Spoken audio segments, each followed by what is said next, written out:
Guncang dunia. Ini versi Indonesianya guys. Nostradamus itu abad ke-16 ya guys ya lahirnya. Jadi ini ramalan kuno sih sebenarnya. Ini aku buka sedikit sebentar ya buat kalian capture. Siapa tahu kalian kepo juga, ada beberapa yang pengen kalian lihat. Ini daftar isinya. Tolong pause aja videonya kalau kalian kepo. Aing masih banyak. Pedan. Kiamatnya tahun 7000, kalem aing udah mati anjing. Ini buku dicetaknya tahun 2005 dan ini tahun ramalan tahun 2022-nya nih. Pewaris tahta kerajaan Inggris, Raja Charles dan Inggris turun tahta, Sir Bevis yang malang. Nah, waktu itu tuh si konten kreator itu tuh ngebahas ini. Nih ramalannya. Ratu Elizabeth akan meninggal sekitar tahun 2022 pada usia sekitar 96. 5 tahun lebih pendek daripada masa hidup ibunya. Fucked up. We live in simulation. Nah ini guys yang penting perang antara Australia dan Indonesia 224. Oke, let's go buka. 224.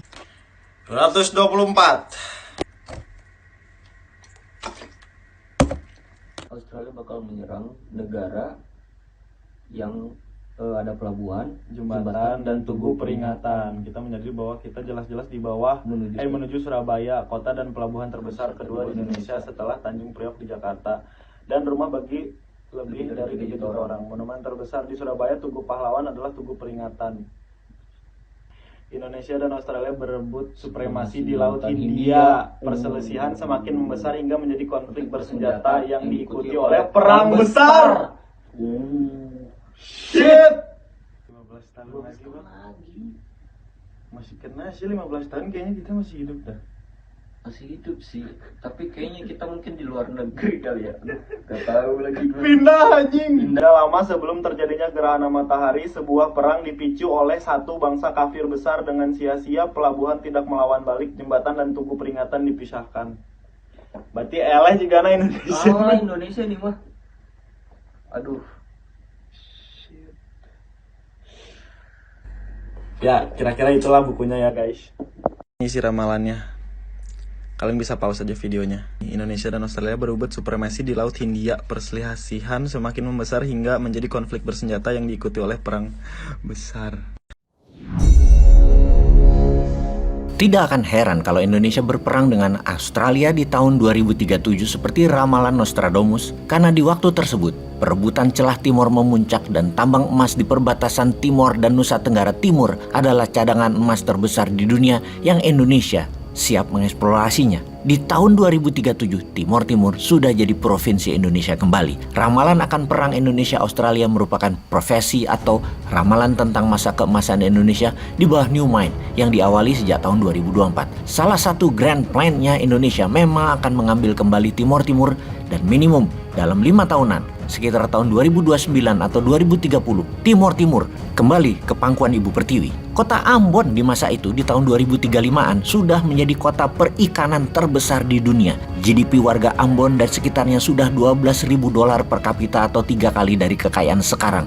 Dan Papua adalah tempat paling eksotis untuk pariwisata yang sebagian bermitra dengan Singapura. Papua juga sebagai food estate untuk menghidupi Singapura dan wilayah timur Indonesia. Singapura ingin swasembada pangan, maka Indonesia bekerja sama dengan Singapura untuk membuat food estate di Papua. Kawasan ekonomi khusus food ada di sana. Bonus lainnya, Singapura juga membangun pariwisata di Papua. Dengan kompensasi lainnya yaitu listrik Singapura ambil dan beli dari PLTN, listrik tenaga nuklir Thorium Indonesia yang dibangun di Pulau Bangka. Uang warga Indonesia di Singapura yang berjumlah 5.000 triliun rupiah pindah ke Batam, di mana hal itu menjadikan Batam adalah sebagai gerbang maritim Indonesia beserta financial hub perluasan wilayah bekerja sama dengan Singapura. Kerjasama dengan Singapura menjadikan Singapura seakan provinsi Indonesia mirip Aceh, mirip Papua, mirip Timur Leste. Indonesia di tahun tersebut sudah menjadi raja ASEAN. Pembangunan ASEAN menggunakan Spice Mineral Road, semacam obornya Tiongkok, tetapi tidak pakai hutang,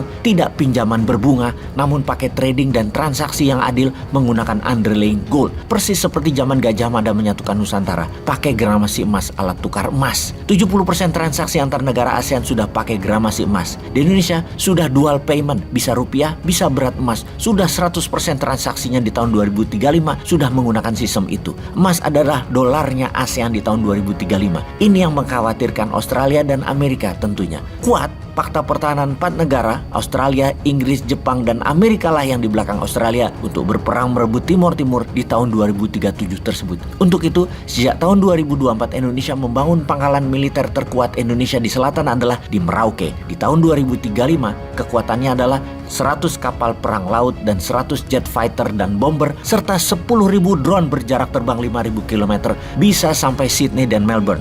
Pangkalan militer di Merauke wilayahnya sampai Ambon dan Bali selain seluruh Australia. Pangkalan militer terbesar di utara Indonesia ada di Sulawesi Utara, mengcover sisi utara Indonesia sampai Biak dan Kalimantan Utara. Kemudian pangkalan militer terbesar berikutnya adalah di Pontianak dan Natuna. Berikutnya lagi pangkalan militernya ada di Laut Andaman Aceh. Pusat ekonomi maritimnya di Batam. Semua adalah membuktikan bahwa di tahun 2035 Indonesia adalah the strongest country di Southern Hemisphere, negara terkuat di selatan Katulistiwa. Tidak ada kapal asing niaga maupun militer yang lewat gratis di selat dan laut Indonesia, juga di alki udara Indonesia. Mutlak kendali Indonesia sampai wilayah stratosfer untuk satelit. Indonesia berdaulat sejak tahun 2024.